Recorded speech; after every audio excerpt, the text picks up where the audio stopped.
తెలంగాణ ఒకవైపు దశాబ్ది ఉత్సవాలకు రెడీ అవుతుంటే ఇంకొక వైపు రాజకీయపరమైన రచ్చ కొనసాగుతుంది. రాష్ట్ర గీతం, రాష్ట్ర చిహ్నం అంటూ పొలిటికల్ వార్ నడుస్తున్న నేపథ్యంలో ఇది అత్యంత ప్రాధాన్యత సంతరించుకుంది. ఈ అంశంతో పాటు గత దశాబ్ద కాలంగా తెలంగాణ ఉద్యమ కాలం నాటి కోరికలను, ఆకాంక్షలను ఏ మేరకు నెరవేర్చిందో ఒకసారి డిస్కస్ చేద్దాం. నాతో పాటు స్టూడియోలో ప్రొఫెసర్ ఘంటా చక్రపాణి గారు ఉన్నారు. ఓవరాల్గా ఈ పరిస్థితులపైన చర్చించే ప్రయత్నం చేద్దాం. నమస్తే అన్న. నమస్తే. చూస్తున్నారు పొలిటికల్ రచ్చ. ఒకవైపు సంబురాలు జరుపుకునే సందర్భంలో ఈ పొలిటికల్ రచ్చను మనం ఎట్లా అర్థం చేసుకోవాలి?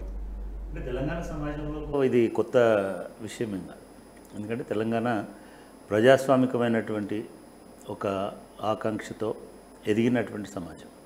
ఉద్యమమైనా అంతకుముందైనా అనేక ఉద్యమాలైనా కూడా ప్రశ్నించే తత్వం అనేటువంటిది, నిలదీసేటువంటి తత్వం అనేటువంటిది, తనకు నచ్చనప్పుడు ఇది నచ్చలేదని చెప్పేటువంటి ఒక ధోరణి తెలంగాణ సమాజంలో ఉంటుంది. ఇవాళ జరుగుతున్నటువంటి ఈ దశాబ్ది ఉత్సవాల సందర్భంగా జరుగుతున్నటువంటి ఈ సందడి కూడా, ఈ రకమైనటువంటిది కూడా దానిలో భాగంగానే మనం అర్థం చేసుకోవాలి. ఇది ఇప్పుడే మొదలైంది కాదు. గత 10 సంవత్సరాలుగా కేసీఆర్ చేసినటువంటి ప్రతి పనిని కూడా ప్రశ్నించినటువంటి మేధావుల పేరుతో, ప్రశ్నించినటువంటి ప్రజా సంఘాల పేరుతో, ప్రశ్నించినటువంటి ప్రజాస్వామిక కాంక్షాపరుల పేరుతో అనేక రకాలైనటువంటి విరుద్ధ అభిప్రాయాలని, భిన్నాభిప్రాయాలని మనం చూసినాం. ఇవాళ జరుగుతున్నటువంటిది కూడా అటువంటి ఒక భిన్నమైనటువంటి అభిప్రాయాన్ని వ్యక్తం చేసేటువంటి ప్రయత్నమే అని మనం అర్థం చేసుకోవాలి. ముఖ్యంగా ఈ దశాబ్ద కాలంలో నిజానికి ముందుగా మనం ఈ దశాబ్ది ఉత్సవాల సందర్భంగా తెలంగాణ ప్రజలకి తెలంగాణను సిద్ధించుకుని ఒక చారిత్రాత్మకమైనటువంటి అధ్యాయాన్ని ఆవిష్కరించినందుకు వాళ్ళందరికీ మనం ధన్యవాదాలు చెప్పాలి, శుభాకాంక్షలు కూడా చెప్పుకోవాలి. ఎందుకంటే ఒక సుదీర్ఘమైనటువంటి కాలం, నాకు తెలిసినంతవరకు ఒక ప్రొఫెసర్గా, ఒక రాజకీయాలను అర్థం చేసుకుంటున్నటువంటి వ్యక్తిగా, భారతదేశంలో స్వాతంత్ర ఉద్యమం తర్వాత విజయవంతమైనటువంటి ప్రజా ఉద్యమం లేదు. అది నక్సల్బరీ ఉద్యమం అనండి, లేదా సిక్కుల ఉద్యమం అనండి, ఖలిస్తాన్ అనండి, కాశ్మీర్ అనండి, లేకపోతే నార్త్ ఈస్ట్లో అనేకమైనండి, ఎప్పుడు కూడా విజయవంతంగా పూర్తయి సమాప్తమైనటువంటి ఉద్యమం లేదు. ఒక్క తెలంగాణ ఉద్యమానికి మాత్రమే ఆ గౌరవం దక్కింది. తెలంగాణ ఉద్యమానికి కూడా ఆ గౌరవం ఎవరి దయ వల్లనో, ఎవరి త్యాగదీని వల్లనో జరగలేదు. ప్రజలు, అశేష ప్రజానీకం అందరూ కలిసి నిలబడి పోరాడినందువల్ల ఆ గౌరవం దక్కింది. ఇవాళ జరుగుతున్నటువంటి వివాదంలో ప్రజల భాగస్వామ్యం లేదు, ప్రజల ఆకాంక్షలు లేవు, ప్రజల అవసరాలు లేవు, ప్రజలు ఏమనుకుంటున్నారో ఎవరు మాట్లాడట్లేదు. కొన్ని ఇది ప్రజల ముందు పెట్టి ఇది ఏం చేద్దామని చర్చ కూడా లేదు.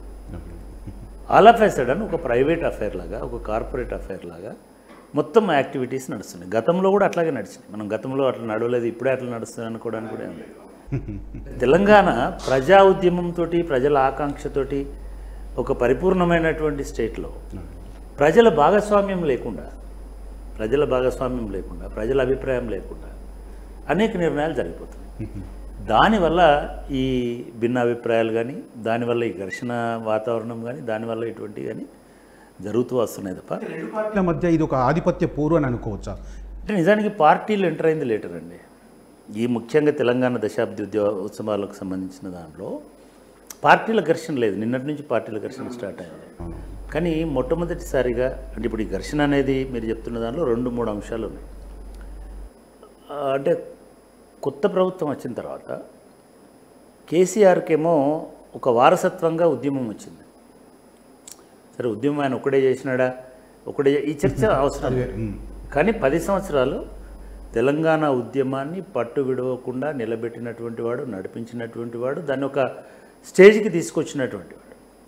ఈవెన్ సోనియా గాంధీ, రాహుల్ గాంధీ మొదలుపెట్టి మొత్తం కాంగ్రెస్ వాళ్ళు అందరూ కూడా కేసీఆర్ వల్లనే తెలంగాణ సాధ్యమైందని చెప్పినటువంటి సందర్భం ఉన్నది. చివరికి చిదంబరం ప్రకటించినటువంటి సందర్భంలో చదివిన దానిలో కూడా కేసీఆర్ నిరాహార దీక్ష వల్లనే మేము రాష్ట్రం ఇస్తున్నామని చెప్పినారు. ఇప్పుడు కేసీఆర్కి సంబంధం లేదంటే ఆత్మవంచన అవుతుంది. ఎవరు అనుకున్నా అది సరైనది. అట్లాగే సోనియా గాంధీకి సంబంధం లేదన్నా కూడా ఆత్మవంచన. నిజంగానే కనుక సోనియా గాంధీ గారు ఆ నిర్ణయాత్మక దిశలో లేకుండా ఉంటే, స్థానంలో లేకుండా ఉంటే తెలంగాణ వచ్చేది కాదు. ఏ ప్రధాని ఉన్నా ఏఐసిసి అధ్యక్షుడు ఉన్నా తెలంగాణ ఇచ్చే సాహసం చేయలేడు. ఎందుకంటే ఆయన వాళ్ళ మీద అంత ఒత్తిడి ఉండేది. చాలా ఇది జరిగింది, దాని మీద తర్జన భర్జన జరిగింది. అవి ఇవ్వకపోయినా ఏం కాదు అనేటువంటి ధోరణిలో ఉంటే డిఫరెంట్గా ఉండేది. రాజశేఖర రెడ్డి తొలి టర్మ్లో అదే అభిప్రాయాన్ని చెప్పినాడు, అట్లనే ఉన్నాడు. నెహ్రూ గారు అదే అభిప్రాయంతో ఉన్నాడు, అట్లనే చేసినాడు. ఇందిరాగాంధీ అదే అభిప్రాయంతో ఉంది, అట్లనే చేసింది.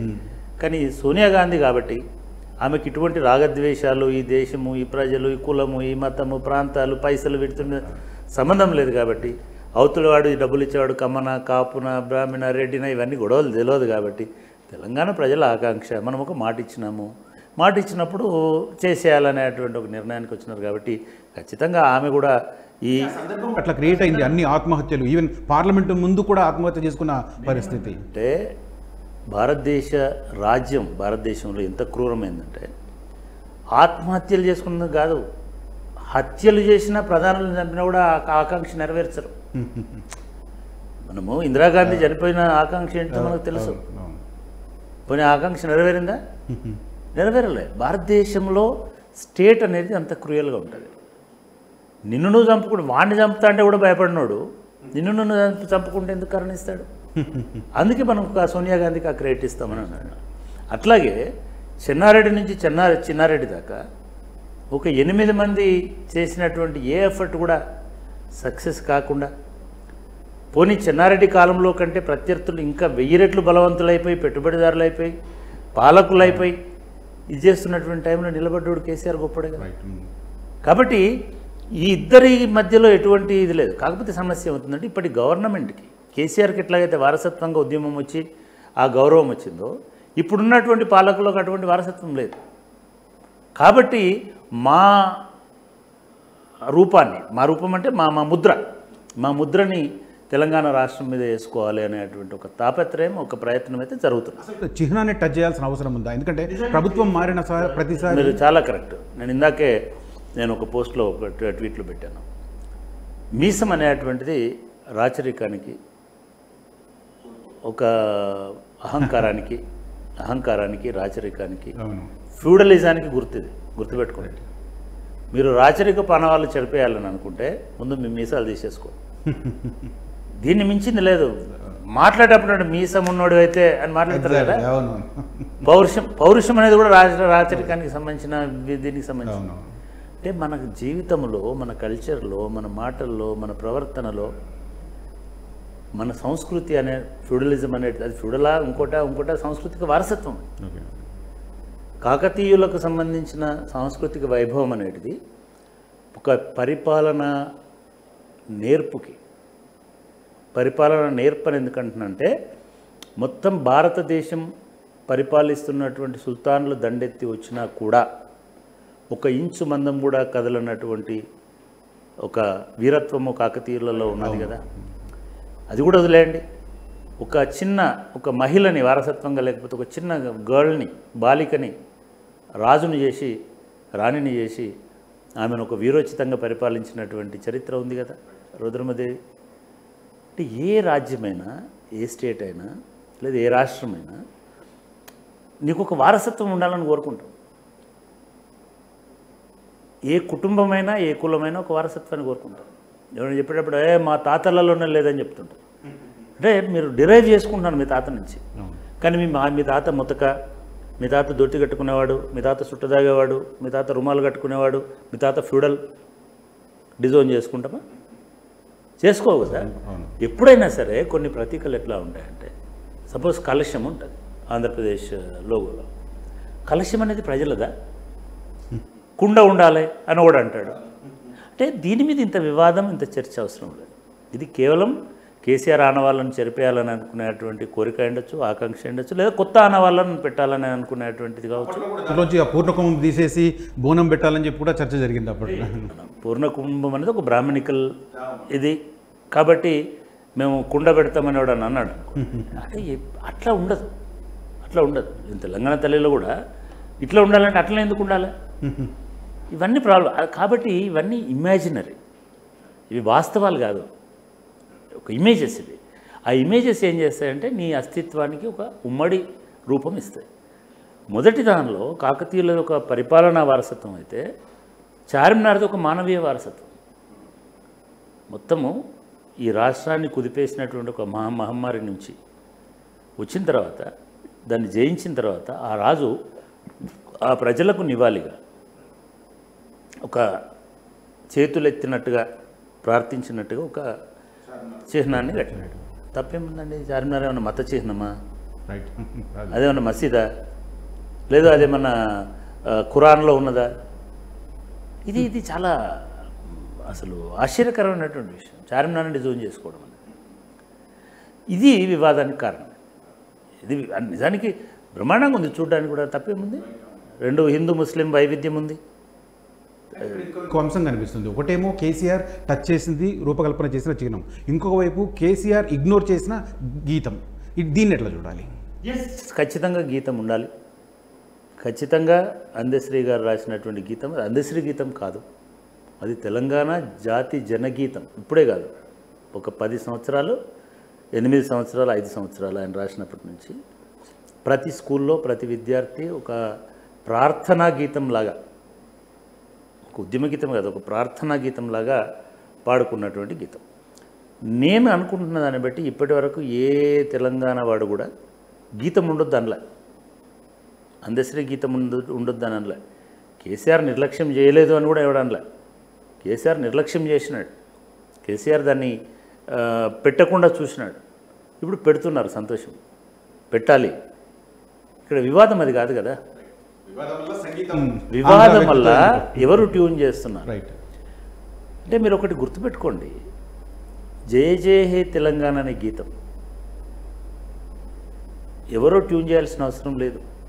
ఎందుకంటే అది ఎంత మహాశక్తివంతమైన గీతం అంటే అది తెలంగాణ ఉద్యమాన్ని ట్యూన్ చేసింది, తెలంగాణ ఉద్యమాన్ని నడిపించినటువంటి గీతం, తెలంగాణ ఉద్యమాన్ని నిర్మించినటువంటి గీతం, తెలంగాణ ఆలోచనని విస్తరించినటువంటి గీతం. అంటే అంత పరిపూర్ణత కలిగినటువంటి గీతాన్ని గర్వంగా మనం తెలంగాణ గీతంగా పెట్టుకోవాలి. ఇవాళ దాన్ని అభ్యంతర పెడుతున్న వాళ్ళు కూడా బీఆర్ఎస్లో ఇంకోళ్ళు అని నేను అన్నాను. మొదట అభ్యంతరం పెట్టింది మన వరంగల్ నుంచి ఒక మిత్రుడు, సినిమా రంగంలో ఉన్నటువంటి ఒక మిత్రుడు. ఆయన దీన్ని అభ్యంతరం పెట్టినాడు. ఎందుకు అభ్యంతరం పెట్టినాడు నేను అంతా నేను ఫాలో అయినాను కూడా. ఎందుకు అభ్యంతరం పెట్టినాడు? ఇది తెలంగాణ ఆత్మగీతం, ఇది తెలంగాణ ఆత్మగీతం. ఆంధ్రులకు వ్యతిరేకంగా మనం మన అస్తిత్వాన్ని ఆవిష్కరించుకునే ప్రయత్నం చేసినటువంటి గీతం కాబట్టి ఆంధ్ర ఎందుకు అనేది ఒకటి. రెండు, నేను ఇంకొక రకమైన కోణం ఏముందంటే దాంట్లో నేను దాన్ని నిజంగా కూడా పాపం వాళ్ళ ఆవేదన అర్థం చేసుకుంటున్నా. దీనిలో భాగంగానే సరే అది ఎవరు ట్యూన్ చేసినా నాకైతే ఏమీ అభ్యంతరం లేదు. ఎందుకంటే ఇట్ ఈస్ ఆల్రెడీ ట్యూన్డ్. జయ జయ హే తెలంగాణ జననీ జయ కీర్తనం ఇట్లనే ఉంది. ఇప్పుడు ఆయన ట్యూన్ చేసి జయ హే తెలంగాణ అంటే కూడా ఎవడు విన్నాడు కాబట్టి ఇట్స్ ట్యూన్. ఓన్లీ ఒక ఇన్స్ట్రుమెంటల్ సపోర్టు కీరవాణి ఇస్తున్నాడు, నాకైతే ఏం అభ్యంతరం లేదు. కానీ వాళ్ళు చెప్తున్నటువంటి మూల భావన ఏదైతుందో అది సరి అయినది అనేటువంటిది నా అభిప్రాయం. ఆల్రెడీ ట్యూన్డ్ ఒకటైతే, రెండోది తెలంగాణ ఉద్యమం అనేది ఒక పాటల వంతెననేసింది ప్రజలకి నాయకులకి మధ్యలో, లేదా సిద్ధాంతానికి ప్రజలకి మధ్యలో ఒక నిరంతర ఇదిని తయారు చేసింది. చెప్పంటాం కానీ అది సాంస్కృతికపర, అది దాంతో లింక్ అయిన ఉద్యమం. అది వీరులారా వందనం, విద్యార్థి అమరులారా ఎవరు ట్యూన్ చేశారండి? ఒక ఆస్కార్ మ్యూజిషియన్ వచ్చి చేసిండా? అది ప్రతి ఒక్కడికి గుండెలోకి పోయింది కదా ఆ పాట. అట్లనే జయ జయ హే తెలంగాణ కూడా ఆస్కార్ అవార్డు గ్రహీత కావాలా? అందశ్రీ పాడిన మొదటి చరణమే చాలు కదా. ఇది అనవసరమైన వివాదము, అనవసరమైన క్రెడిట్ని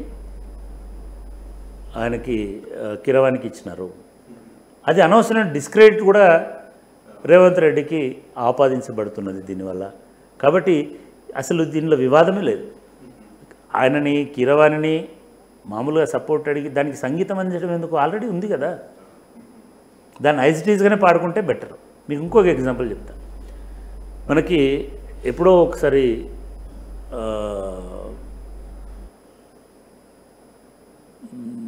1805-1811 ఆ టైంలో ఒక బ్రిటిష్ వేల్స్ మహారాజు ఇక్కడికి వచ్చినప్పుడు ఆ సందర్భమో ఆ కోఇన్సిడెంటో ఆయనను అడిగో ఆయన కోసమో ఆయన కీర్తించడం కోసమో తెలియదు, అది వివాదమే. కానీ జనగణ మన అధినాయక జయహే భారత భాగ్య విధాత పంజాబ్ సింధు గుజరాత్ మారాటే అని వీళ్ళందరూ ఏం చేసినారు, తావే దవజయగా నీ విజయగాథలనే పాడతాము, తవ శుభ ఆశీస్సమాగే నీ ఆశీస్సులను కోరుకుంటాము అని ఒక రాజును ప్రణమిల్లి మోకరిల్లినట్టుగా ఒక పాట రాసినారు. ఇవాళటి కూడా అది మనము అది ఆ పాట ఎక్కడి నుంచో వినబడ్డా కూడా రోడ్ల మీద ఆగుతున్నారు ఇప్పుడు. అంటే మన గౌరవం ఇస్తున్నాం, జాతీయ గీతానికి గౌరవం ఇస్తున్నాం. దీన్నే ఇంకొక రకంగా ట్యూన్ చేసినారనుకోండి, అది నేరం. ఎంత నిడివి ఉండాలి, ఎట్లా పాడాలి, ఎట్లా ఎత్తాలి, ఎట్లా వదలాలి అనేది రాసింది అక్కడ. దీన్ని వేరే రకంగా చేయడానికి వీలు లేదు కదా. అట్లే వందే మాతరం అని కూడా ఇంకొకటి పాడుతున్నాం. ఆ మధ్య మనకి 50 సంవత్సరాలు భారత స్వాతంత్రం వచ్చినప్పుడు, దాని తర్వాత ఇప్పుడు ఏఆర్ రెహమాన్ గారు అద్భుతమైన ట్యూన్ చేశారు, అద్భుతమైన ట్యూన్ చేశారు. సేమ్ డిఫరెంట్ ట్యూన్ మారింది. ఆయన కూడా ఆయన ఆస్కార్ అవార్డు రచయితనే, గ్రహీతనే. ఆయన కూడా ఎవరు కేర్ చేయలే, ఉరికేదో పాపులాగా విన్నారు, లేకపోతే ఇంకో దానిలాగా విన్నారు. కానీ మళ్ళీ ఇప్పుడు వందే మాత్రం ఏఆర్ రెహమాన్ లాగా ఎవడు పాడాడు. వందే మాత్రం అనేది మళ్ళీ ఉంటుంది. నేను చెప్పేది ఏమిటంటే, అసలు ఈ ఆస్కార్ అవార్డు గ్రహీతలు అవసరం లేదు తెలంగాణ ఉద్యమానికి. ఇది అనవసరమైన వివాదం. ఆయన కొమరం భీముడో పాటకు ట్యూన్ చేస్తే అందరూ అబ్బా వెరీ గుడ్ అని అన్నారు. అది ఒక సినిమా. కొమరం భీం తెలంగాణ అస్తిత్వమే, ఎవరు వివాదం చేయలేదు. ఎందుకంటే ఆయన సినిమా, ఆయన వ్యాపారం, ఆయన కథ, మనకేం సంబంధం లేదు. వాళ్ళ నాయన విజయేంద్ర ప్రసాద్ రజాకార్లని వీరులుగా, రజాకార్లను క్రూరులుగా, భూస్వాములను వీరులుగా, త్యాగధనులుగా, త్యాగమూర్తులుగా, దేశభక్తులుగా సినిమా రాసినాడు కథ. ఎవడు పట్టించుకోలే, అది సినిమా కాబట్టి. కానీ ఇది తెలంగాణ ఆత్మగీతం కదా, తెలంగాణ అంతరాత్మ ప్రబోధం కదా. దీనికి ఆంధ్ర వాళ్ళు ట్యూన్ చేయడం ఏందనేది పంచాయతీ. దీన్ని ఇంతే సెన్సిటివ్గా అర్థం చేసుకోవాలి, ఇంతే గౌరవంగా దాన్ని పరిష్కరించుకోవాలి. ఇది అనవసరంగా రేవంత్ రెడ్డికి వ్యతిరేకంగాను, స్టేట్కు వ్యతిరేకంగా. అందుకే తెలివిగా రేవంత్ రెడ్డి గారు ఏమన్నారు, నాకు సంబంధం లేదు, ఇదంతా చూసుకుంటున్నాడు అన్నాడు, నాకు మేము అడగలేదు, మాకు ఇవ్వలేదు. ఇది ఎందుకు మరి పంచాయతీ నీకు? అది డ్రాప్ చేసుకుంటే అయిపోతుంది కదా. అది నేను భావిస్తున్నటువంటి విషయం. ఎందుకంటే ఇది అనవసరమైన, ఇప్పుడు ఏమవుతుంది రాజకీయంగా కూడా మీరు గమనించండి. జస్ట్ 3 రోజులుగా ఎలక్షన్స్, ఎమ్మెల్సీ ఎలక్షన్స్ అయిపోయిన తర్వాత ఒక రెస్ట్, ఒక రోజులో 2 రోజులు ఉండేది. ఇవాళ బీఆర్ఎస్ అనేది ఎంత యాక్టివ్ అయిపోయిందని అంటే, పొలిటికల్గా రేవంత్ రెడ్డికి ఇది డిసడ్వాంటేజ్ అవుతుంది. చిన్న పాట, ఒక చిన్న సంగీతం, 3 నిమిషాల పాట, 2 నిమిషాల 30 సెకండ్ల పాట. నిజానికి బీఆర్ఎస్కి ఒక అవకాశం ఇచ్చినట్టు అయింది. అవకాశం కాదు, 1000 అస్త్రాలు ఇచ్చినట్టు అయింది. ఇప్పుడు మీ స్తూపము, మీ చార్మినార్ ఎందుకు లేదు, మీ అసలు ఇదేంది, మీరు ఆంధ్ర ఏంది, ఎక్కడ దాకా పోతుంది అంటే రేవంత్ రెడ్డి మూలాలు కూడా ఆంధ్రలో ఉన్నాయి, వాళ్ళ గురువు ఆంధ్రనే, వాడి శిష్యుడు. ఇంత దూరం అవసరమా రేవంత్ రెడ్డి గారికి? ఇది కానీ అంశాలను చూస్తే ఇంకొకటి కనిపిస్తుంది. గవర్నమెంట్ జూన్ 2 రోజు ప్రోగ్రాం పెట్టుకుంది, అదే సమయంలో బీఆర్ఎస్ 3 రోజుల ప్రోగ్రాం పెట్టుకుంది. దీన్ని ఎట్లా చూడాలి? వేరువేరుగా అంటే అస్తిత్వం కోసమేనా ఇది కూడా? ఎవరైనా సరే తెలంగాణలో గత నెక్స్ట్ 5 సంవత్సరాలు కేసీఆర్ గారికి 10 సంవత్సరాల పాటు తెలంగాణను ఓన్ చేసుకునేటువంటి ప్రత్యామ్నాయ శక్తులు లేవు. అంతే ధీటుగా కోదండరాం రాజకీయ పార్టీ పెట్టినప్పటికీ కూడా ఆయన నిలబడలేకపోయినాడు, నిలబడి ఇట్లా పోటీగా ఏం చేయలేకపోయినాడు. కాంగ్రెస్ పార్టీ కూడా గత 10 సంవత్సరాల నుంచి ఎన్నడూ కూడా వాళ్ళ గాంధీ భవన్లో కానీ లేదా ఇంకో చోట కానీ ఇట్లా పోటీగా మేము ఇవాళ అధికారంలోకి వచ్చిన తర్వాత అది రేవంత్ రెడ్డి ఇప్పుడు తను పునఃస్థాపితం కావాలి కాబట్టి ఆయన ఇది కావాలి కాబట్టి ఇప్పుడు అన్నిటి చెప్తున్నాడు. సోనియా గాంధీ ఇంకోటి చూపించుకోవాలి తన స్టాంప్. ఎగ్జాక్ట్లీ. తెలంగాణ పాలకులు ఎవరైనా సరే తెలంగాణ బాటలోనే నడవాలి తప్ప వేరే బాటలు నడవడానికి అవకాశం లేదు. ఇప్పటి వరకు బీఆర్ఎస్ ఆ బాటలో నడిచింది, పోటీనే లేదు వాళ్ళకి. ఇవాళ కొత్త పార్టీ అధికారంలోకి వచ్చి మళ్ళీ అదే బాటలో నడుస్తుంది కాబట్టి పోటీ వస్తుంది. నేను అనుకుంటున్నాను బీఆర్ఎస్ కూడా వాళ్ళ పార్టీ బీఆర్ఎస్ కొంతమంది విశ్లేషిస్తున్నారు, వాళ్ళకి ఎక్కడ అర్హత ఉంది, వాళ్ళకి ఎక్కడ హక్కు ఉంది, వాళ్ళు టీఆర్ఎస్ని బీఆర్ఎస్ చేసినారు. కానీ వాళ్ళ మళ్ళీ వాళ్ళ చార్మినార్ కాడికి పోయింది ఎవడు? మళ్ళీ వాళ్ళ మన ఏంది కాకతీయ తోరణం కాడపోయి ధర్నా చేసింది ఎవరు? రేపు తెలంగాణ అవసరాలకు నిలబడేటిది ఎవరు? బీజేపీ కాదు, ఖచ్చితంగా బీఆర్ఎస్కి ప్రేముండే చేస్తుందని కూడా నేను అనట్లేదు. వాళ్ళు రేపు అధికారంలోకి రావాలి. మనం తెలంగాణ ఆకాంక్షని అవపోసన బట్టినోడే అధికారంలోకి వస్తాడు. కాబట్టే తెలంగాణ ఆకాంక్షని అవపోసన బట్టాలని ఇటు రేవంత్ రెడ్డి చూస్తున్నాడు, దాన్ని కాపాడుకోవాలని పూర్తిగా రాజకీయ పరమైనటువంటి ఘర్షణ. అంతే తప్ప దీనివల్ల ప్రజలు అందరూ ఆ పాటలో చెప్పినట్టు సుఖశాంతుల తెలంగాణ సుభిక్షమైపోవాలన్నట్టు ఏం కాదు. ఇది ఒక ఆకాంక్ష మాత్రమే, ఒక కాంక్ష గీతం మాత్రం.